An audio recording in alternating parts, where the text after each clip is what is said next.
All right, we're going to talk about what is man.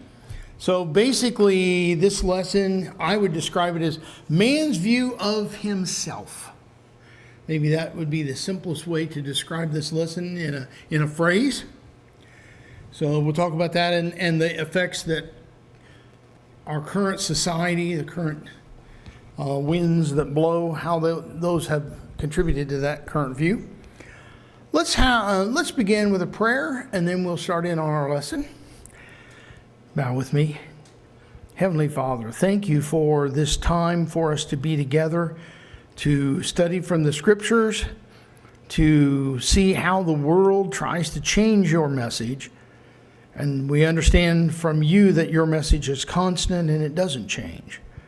Help us, Father, to look at your word and understand how to apply it to our lives and to those around us and the things that we see in this world.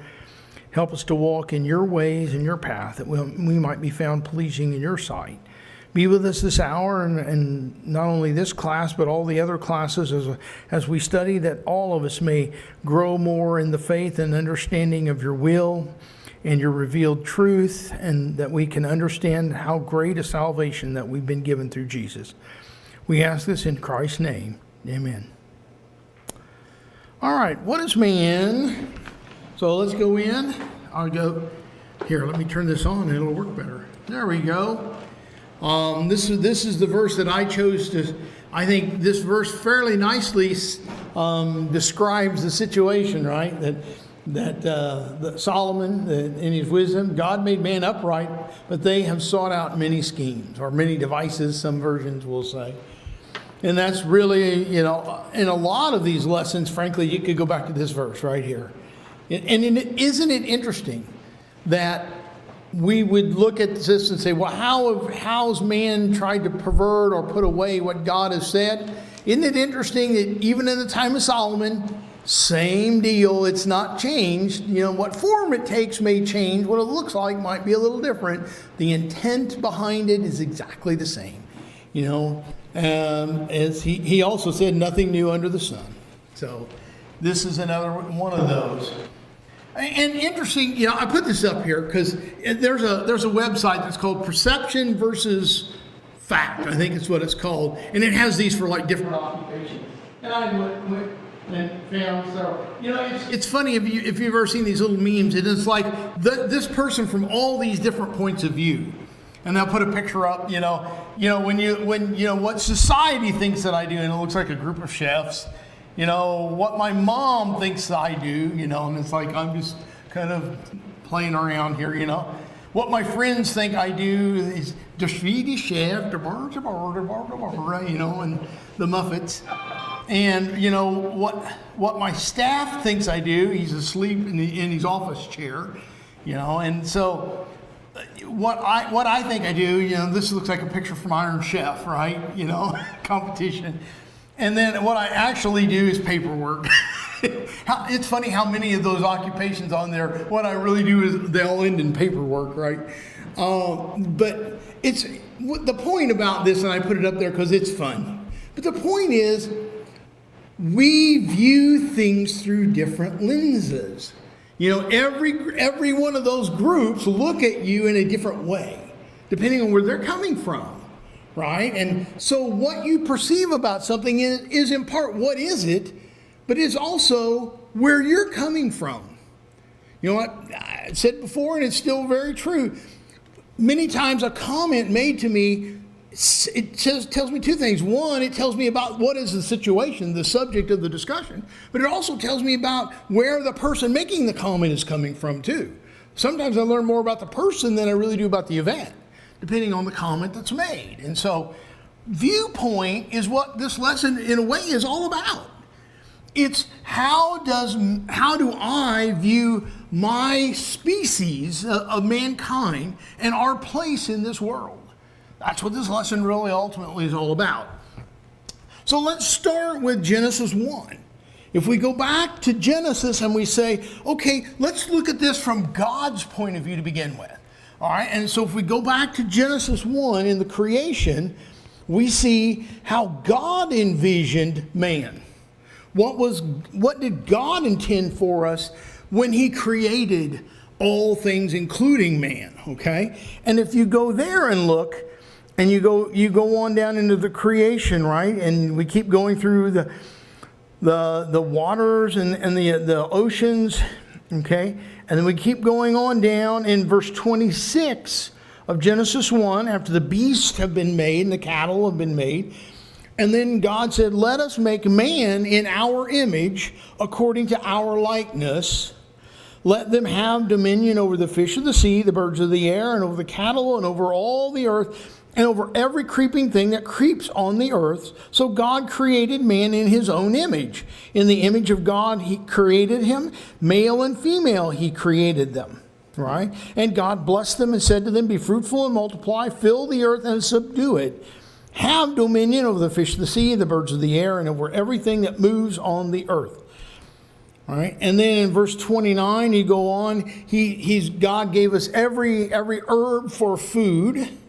Right? And then, if it go on into chapter 2, Adam and Eve were to dress and keep the garden. They were given the job of keeping the garden.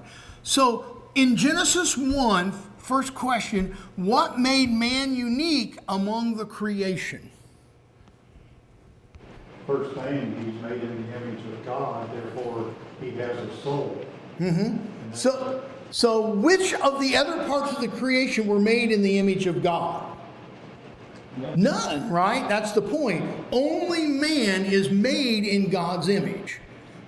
God made a distinction between man and all the rest of creation, that only man would be in his image. And so that gives us a unique position among all creation. Another unique position is God gave man dominion over the other creatures. Right.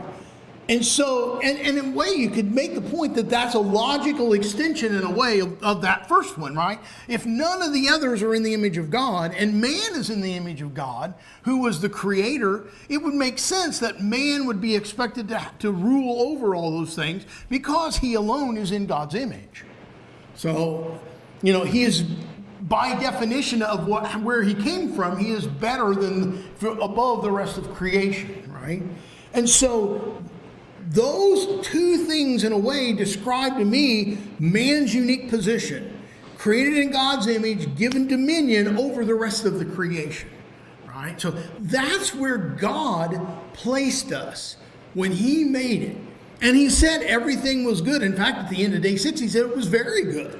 So all of God's creation, that's where he started. That's where God put man. All right, God's picture of where man belongs is above everything else that's created in the heavens and the earth. All right, he alone rules over that. And if you think of it this way too, God or man alone is the caretaker of the earth. God gave us the responsibility of managing or caring for what he created. He turned it over to us. Right? So, that makes for an interesting discussion sometimes. You think about it, as children of God, we should want to be responsible with the earth and how it's used and what we do with it. We don't want to corrupt it. We want to use it and manage it carefully because it's ours. We live in it, and it's our responsibility to manage it as well. That's what God wanted us to do. Now, that's where we start. And for the rest of the lesson, it's all downhill. Right? So God gave, and frankly, this is true about a lot of things. If we start with what God wanted, it's a whole lot better than what we find, actually here. Because in man's attempt to improve what they have, they've actually made it worse. No surprise there. All right, so we started with, first of all, I think mine starts with the Enlightenment period and how it began that work, that movement away from God. Now, I'm not going to give us such a pass on that because I threw in a couple extra questions here. And there was a reason why the Enlightenment period in part took place. Because I could argue that in part the Enlightenment period was a rebellion against the period that came before it. All right. So before the period of the Enlightenment, in which we start have, Michelangelo and Leonardo da Vinci and all those people we think about, and that the arts and science and reasoning just kind of blossomed, if you will. Before all that started, what was life like first? What was the period known as before the Enlightenment? The Dark Ages, right? The Dark Ages preceded the Enlightenment. Now, I'll ask the harder question. Who was largely responsible for the Dark Ages? This is the dark question. The church, right? Now, understand, was the church doing what God commanded it to do during that period? No, not at all. And in fact, what had happened was the church itself was corrupt. And that corruption extended out to the rest of society, right? You had people who ruled in the church as a power play, which was not anything, frankly, it's no different than the Pharisees and the Sadducees of Jesus' day. They wear different clothes, have a different title, but it's exactly the same thing. They were using power over the people and using religion as a means of control, not as a means of salvation. And so the Dark Ages led to the Enlightenment. And so I think we have to remember that at all times, that, a lot of people have something against religion in part because of periods of time like the Enlightenment, when people abused religion or used it as a handle to get what they wanted, which was power and money and authority and the things that go with it. The first time you asked the question, I'm immediately thinking of what times has man tried to diminish his role and his responsibilities. Because when we think about a man who says, well, I'm no better than other creatures, other creations. Mm-hmm. The same thing happened in Genesis 2 and 3, 3 and 4, when you look at Adam diminishing his role as leader, letting Eve take the lead. And any time we make ourselves less than what God made us to be, bad things happen. And so we don't have to wait till the Dark Ages to see man diminishing what God intended him to be. It's in the next couple of chapters. Right.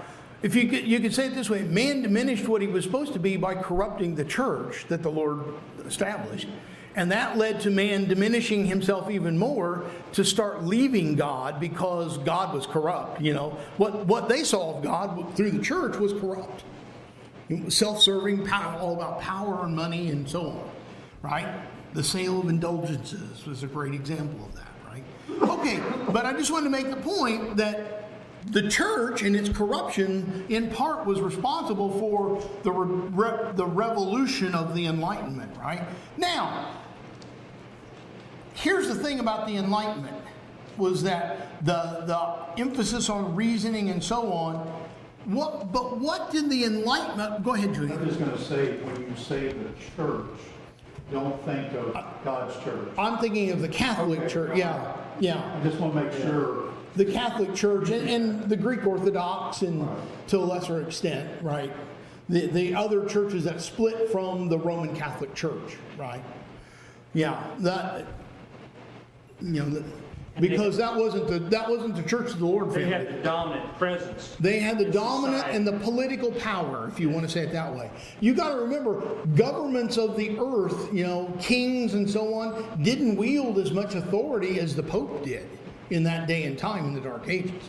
The Pope wielded far more authority than many kings, because the Roman Catholic Church's position was kings come and go, but the church lasts forever.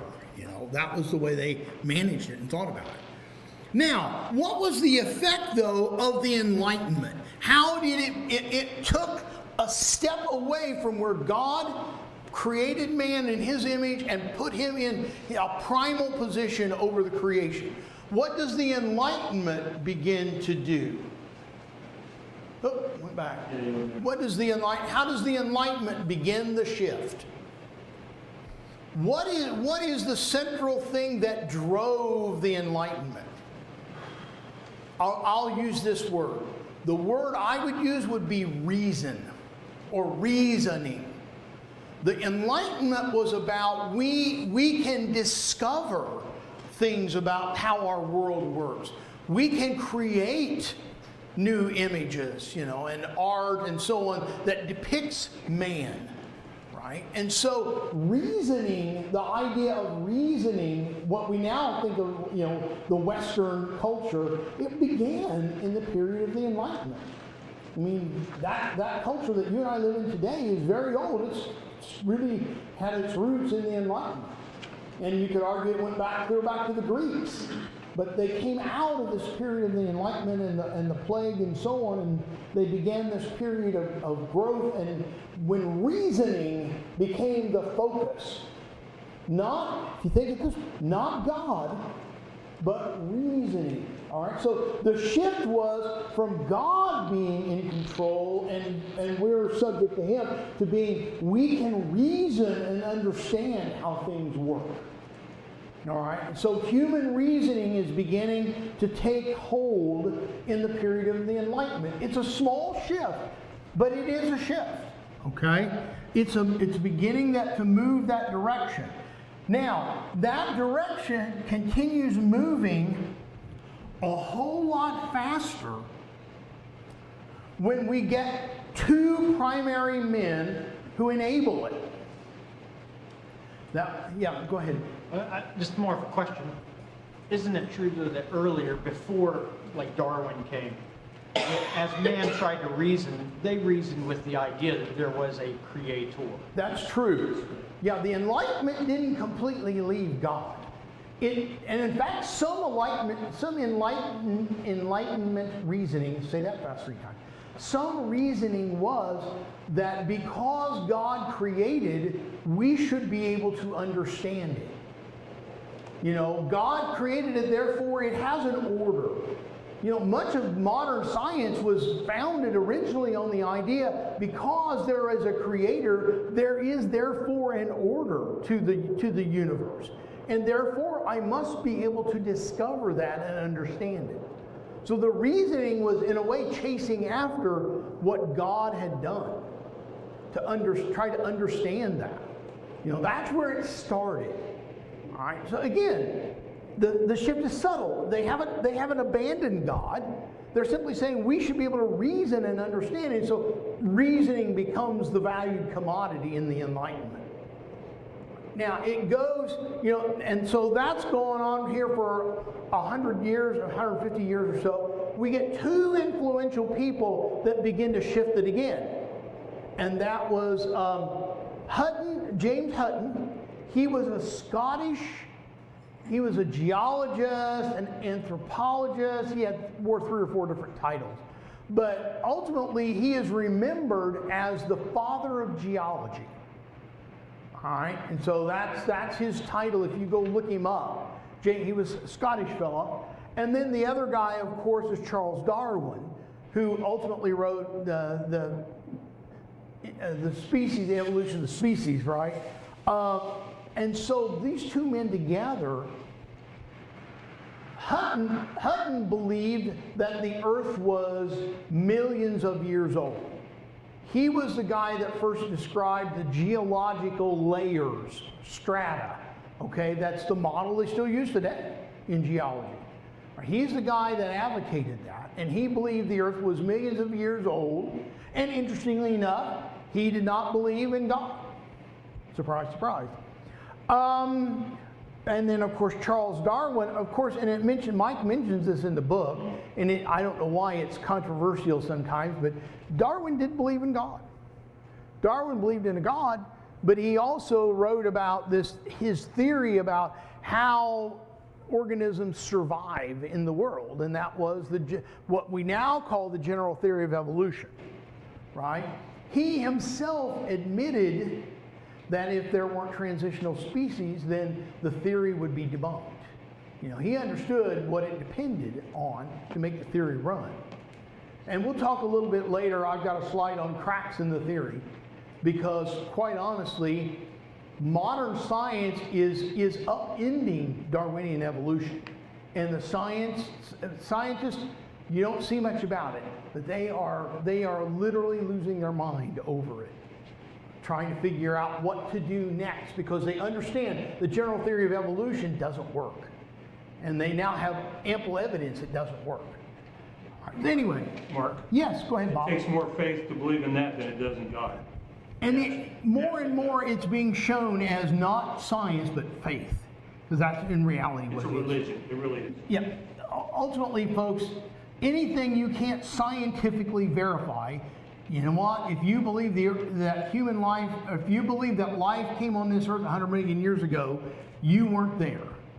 So that you cannot scientifically describe it, do it, and reproduce it, and so on. So ultimately, you weren't there, it's faith. If you weren't there and you believe it so, you do so by faith. All right. If you believe God created, you weren't there. You believe it by faith. You know, and that's the part that just frightens me on both sides about the whole issue. Everybody's position on the origin of man is of faith of one kind or another. Just admit it, be honest about it, you know. Courtney.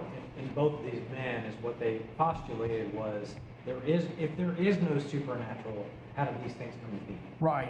Now, even though Darwin believed there was a God, what he did indirectly is he provided a mechanism or a way to understand the earth that required no God. It didn't take very long before the people who heard what he had to say figured out, well, we don't need God if this is the way nature works. All right. And so it wasn't long before those people who rejected God were firmly in the evolutionary camp. Because if you want to say it this way, it gave you cover. It gave you an intellectual cover, right? Well, I don't believe in God. Well, why not? Because Darwin's general theory of evolution postulates this is how life was created. This is how life is sustained here on Earth. So I didn't need to explain God anymore. I had a naturalistic way of doing it. All right. And so that's what Hutton and Darwin both did, is they provided if you will, scientific mechanisms to explain naturalism. The fact that nature does everything, there is no need for a God in any part of this. It still, and even to this day, does not explain how any of it came to be. How did matter come to be? Right? And of course, the ideas of matter is eternal and they had one called the oscillating universe. It still doesn't say how did it all come to be to begin with. But nevertheless, those theories were proposed as an explanation for how could matter be eternal? How did it happen? Still, issues with all of them. But my point here is that we started by reasoning first. Darwin and Hutton added mechanisms for how the earth could operate without the presence of God. All right? So there are consequences that come with that on how we see ourselves. Think about it now. I've gone from God created man as the pinnacle of creation, as the overseer of the creation, to now man is a product of evolution. Or you might say man is now the highest point of evolution. All right? It's a natural process. There is no God. Man is the high point of evolution. All right, that's now where we are thanks to Darwin and Hutton. Man is an accident. Yes, man is Richard Dawkins, a happy accident, I think was the term Richard Dawkins used to describe it. All right, so now we go from those guys, we go into where we are now today. We're in the postmodern era, right? So the theory of evolution and the idea of geological ages ruled the roost until here in the past 20, I would probably our 30 years, we have gone clearly into the postmodern era. It's a little, I take that back. It's more like 50 years anyway, probably 50 years of postmodernism that we've had. It began in the 60s. It began with the idea of, you know what, all the institutions that we have created in society, they don't serve us anymore. So we're going to abandon everything that's structure. That's the problem. We're colonialism, you know, that kind of talk, right? And so that's the postmodern era. All right, now, Ethnocentric ideas have become the ruling thing. First of all, we started with the idea, before we got to ethnocentric arguments, we started with the idea of evolution. Man's a product of evolution, well, so are all the other creatures on this earth. The same process produced us all. Right? There is no God. The same process, evolution, created all of us. Man's at the top end of that evolutionary process, but we were all created, all living, all life was created through the evolutionary process, right? So now what's man's position? We're all created, right? All life is created. So now I've gone to where the first step of postmodernism was man is equal to all the rest of the things on the earth because we're all the product of the same process. Now the latest argument is it's called ethnocentric. You know, if you believe that man is superior to any other part of life on earth, that's an ethnocentric argument. Because ethnocentric argument says that because you are created, you are no better than the rest of the creation. Your pinnacle is gone. You are no better than the slug, than the sea urchin, you know, name the bacterium, any living thing on this earth, you are no better than it. We all got here the same way, Darwinian evolution. We are all part of the same earth. We come from the same elements. We all go to the same place when we're finished. So you are no better than those creatures. So now you see what's happened to man. Man went from being the pinnacle under God's system to now we are no better. We have no right to even say that we're better than any other part of life on earth. Because we're the same, we're all the same. We all go to the same place. Okay? So the ethnocentric argument says if you say you're better, well, it's the ethnic way of saying you're a racist. In the terms of creation, you're a racist because you believe you're better than all the rest of the creation. Species is. Yeah. But it's usually called an ethnocentric, that mankind is somehow better than the rest of the creation. Oh, you're no better. You're the same. We are no better. So that's where postmodernism has taken us. Taken us from God created us to now we're just like everything else. No better, no worse. All right. Now, so let's look at what, my point here is when you think about what we just talked about, that we've gone from the highs to the lows. All right. So, what are the consequences of our shift in thinking? A lot of the problems that we deal with in our culture right now are due to how we view ourselves. All right, now, I'll give you a classic one. Kevorkian's been dead now for a while. I'm old enough to remember Dr. Kevorkian, right? The doctor of death, right? And Kevorkian, he lived in Michigan, I think it was. He was Michigan, right? He was a physician and decided that it was kind to help people to terminate their life. If they wanted to have their life terminated, they chose, he would assist them in taking their own life. He would use his medical knowledge to help them to end their life. Now, at first, it was very carefully, done, but as most things are like this, as you do it more and more, you get sloppy, if you will.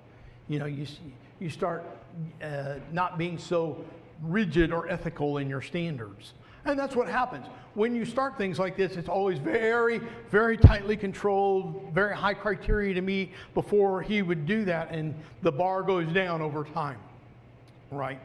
And so euthanasia was not something that we as a society struggled with up here until 60 years ago. We began to deal with the issue of ending life as a mercy killing. Euthanasia, the word literally means good death. Eu is true or good death. And so, as a society, that was not an issue. When we understood that man held a high position, we understood that taking man's life meant something important because man is created in God's image. And so that protected. The vulnerable are the two ends of life, right? If you think about it, the ones that we talk about ending their lives are on the two ends. The very young and the very old. Those are the ones that typically get in the discussion, right? They're the ones at the extremes of human issues, if you will, on life, sustaining their life. The other one, of course, is euthanasia on the tail end. You have abortion on the front end. All right? Now, I'm going to put this out here. If I had told you that I know how I could kill about half of the African American population in this country. If I told you that I could cut the population in half, you'd call me a racist.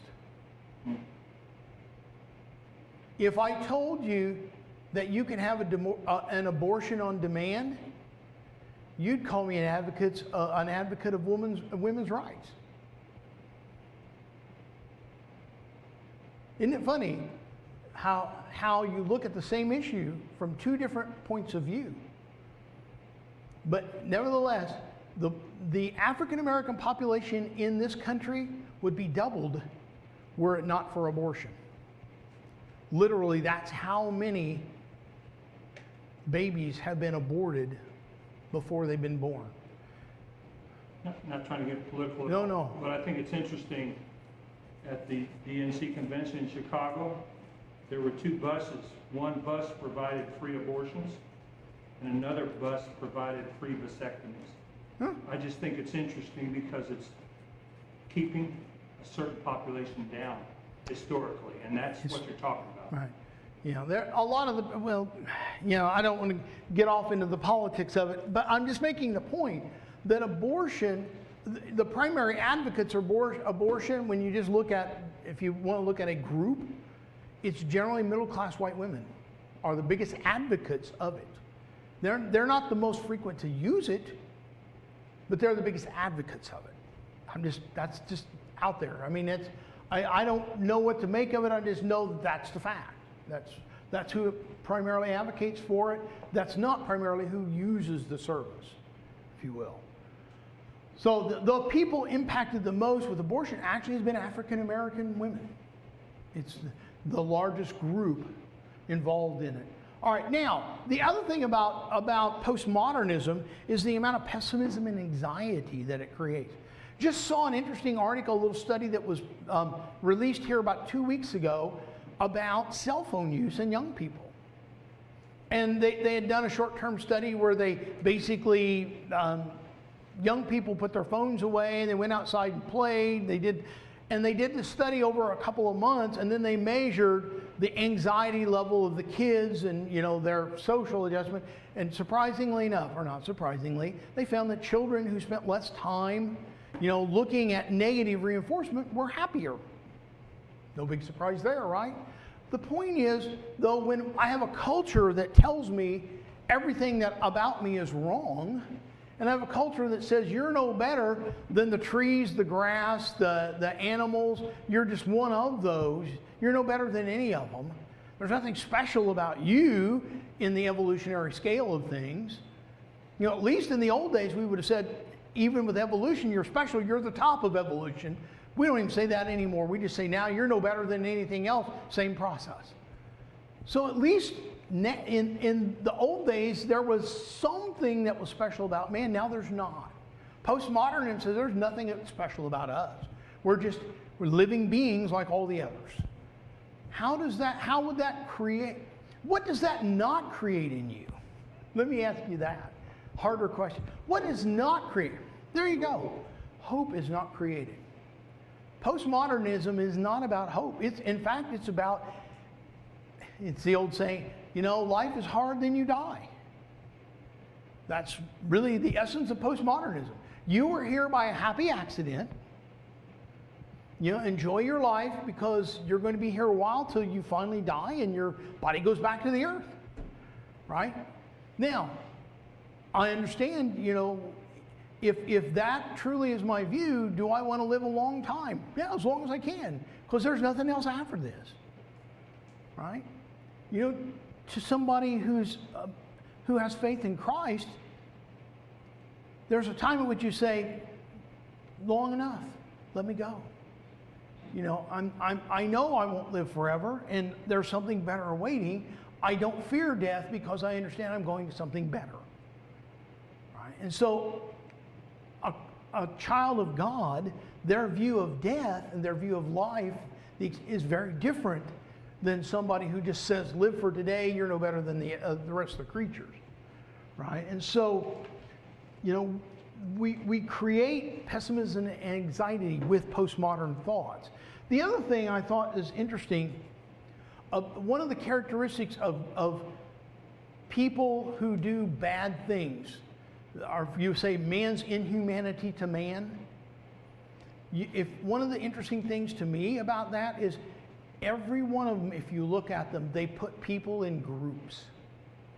You know what? You're not Julian Owens. You're an elderly white male. You're a white female, middle class white female. You see, I'm putting you actually in 3 groups there: middle class, white, female. I just put you in 3 groups. It's interesting. I want you to notice that people who like postmodernism, like to create group handles. Because see, that's how I can deal with you quickly. You're in this group. Oh, well, therefore, I know how to handle you. Or you're in that group. Oh, I know how. And frankly, we're just as guilty sometimes as everybody else. Don't we? We put people in groups. Right? Why do we do that? Because it's just a quick and easy way to handle you. I want you to think, what's the gospel message? The gospel message is preach it to all the world. Does it say, oh, he's African American, don't sow the seed there. He's Latino, don't sow the seed there. It just says sow the seed. And the word itself will decide who is faithful and who is not. Right? And without regard to what their ethnic origin is, what their skin color is, how tall, short, fat, skinny, all those things about human nature, what language they speak, all of those things get sorted out by the gospel. The gospel itself sorts out whether or not you have faith in Christ, right? But you notice that the gospel message isn't about any group. It's about everybody. In the gospel message, everybody is an individual. Each of us have an obligation to hear and to decide about that message, what we will do with it, right? And so the gospel message is not about groups. People who want to do inhumane or bad things to their fellow humans do it through groups. The gospel works one person at a time. And everybody is equal in God's sight because we're all created in God's image. So I want you to think about how the gospel looks at man versus how man looks at man. Our society loves to put people in groups and give them handles. The gospel tears that all apart. It cares nothing about that at all. And everything is about the message and about what we do with that message when we hear it. You talk about the consequences piece. What gives you value, right? In this postmodernistic definition. How can I kill a virus when a virus has equal value? Just trying to live a life. Yeah. What right do I have to kill it? Right. It has no more value than I do, and no less value than I do in that world. So even the things that we traditionally killed have equal value. Yeah, that's right. Things that we kill. And the other part that goes with that, Corey, about that I find just rather frustrating. On the abortion side, there are even people now that advocate that a child, even after birth, has no value as a human until society gives it a value.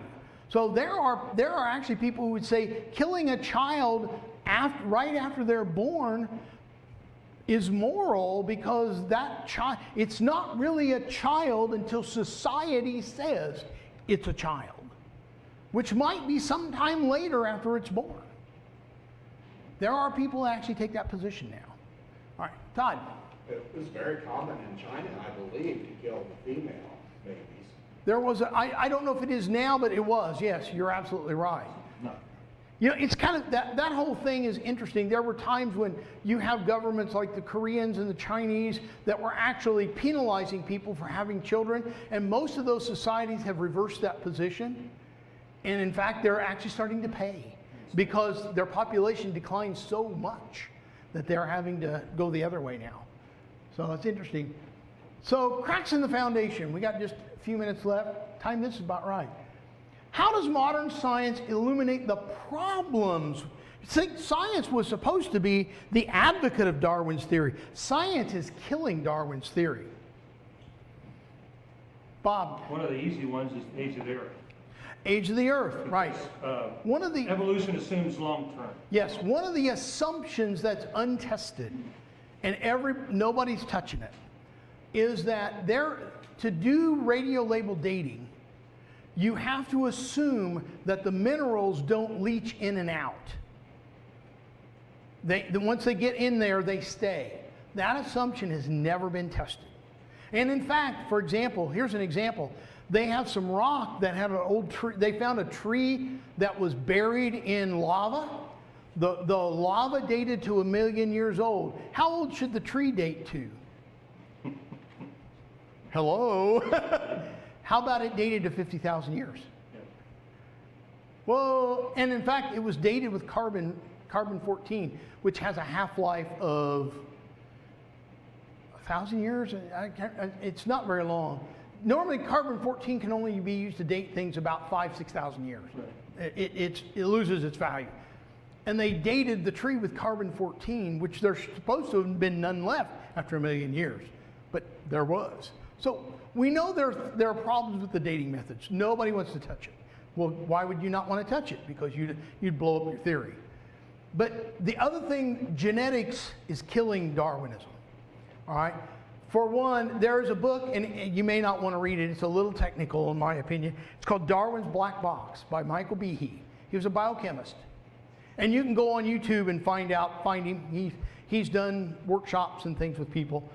Michael Behe wrote a book called Darwin's Black Box. His point was, as a biochemist, there are things in living systems that only work as a system. And if you don't evolve that system step by step, it either all works or it doesn't. If you lose one piece of it, it all falls apart. All right, and so I'm trying to think, he has a special term that he uses for it. But basically, there's a level of complexity that you can't go below. You have to, it's either all there or it's not there. One of them is our eyes, the way our eyes transfer light into an image. You know, it's a whole biochemical sequence, and it's very complex. The way our blood clots is a very complex sequence. And if any one piece of it is gone, it all fails. And so his point is that how do you evolve a system that complex all at once? You can't. It makes no sense. There's no evidence that it evolved, because biochemically you can't do it. And that's his point. His point is biochemistry says Darwinian evolution can't work for those. All right, that's his point. And so the other one that just kills me is endangered species. You know, the ethnocentric people that say you're no better than the virus, you're no better than the slug and all that, they're the same people trying to keep an endangered species. Wait, what's the principle of Darwinian evolution? Animals evolve, right? Survival of the fittest, right? So my point would be, wait, you're trying to preserve an animal because you don't believe evolution can replace it? Or improve on it. Or improve on it? No. So it's inconsistent. What does the gospel offer that postmodernism cannot offer? Last question. Heaven. Heaven? How about even in this life, hope? Bob mentioned it, right? We have a message that no other viewpoint on this earth can offer, and that's hope. Jesus offers hope and forgiveness. And let's not forget that in the middle of all this postmodernism silliness that's going on. All right, thank you very much. In lesson 16 next week.